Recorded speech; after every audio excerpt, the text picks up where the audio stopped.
কখনো কখনো একটু সাজো, না না, কাউকে দেখানোর জন্য না, নিজের জন্য একটু নিজে সাজো।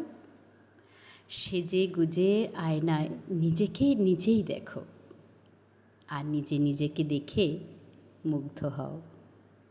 অন্য কারোর কাছ থেকে ভালোবাসা পাওয়ার আগে তুমি নিজে তোমাকে ভালোবাসো। আগে নিজেই নিজের প্রেমে পড়ো। আয়নায় ভেসে ওঠা মুখটা দেখে নিজেই নিজেকে বলো, এই মুখটা বড্ড মায়াবী, এই মুখটা বড় বেশি সুন্দর। আগে নিজে নিজেকে ভালোবাসতে শেখো।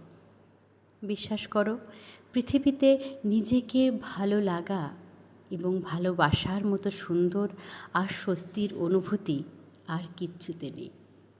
আজকে নববর্ষ, ভাবলাম আমার এই সাদামাটা সাজুগুজুটা আপনাদের সাথে একটু শেয়ার করে নিই। নিজেকে ভালো লাগার একটা মুহূর্ত শেয়ার করলাম। এই নববর্ষের সারা বছর প্রত্যেকের খুব ভালো কাটুক, সুন্দর কাটুক, সুস্বাস্থ্যের সাথে, সুরক্ষার সাথে, আরোগ্যতার সাথে কাটুক। সকলে সকলেকে আগলে রেখে ভালোবেসে সুন্দর করে এই বছরটি যাপন করুন। সকলকে শুভ নববর্ষ।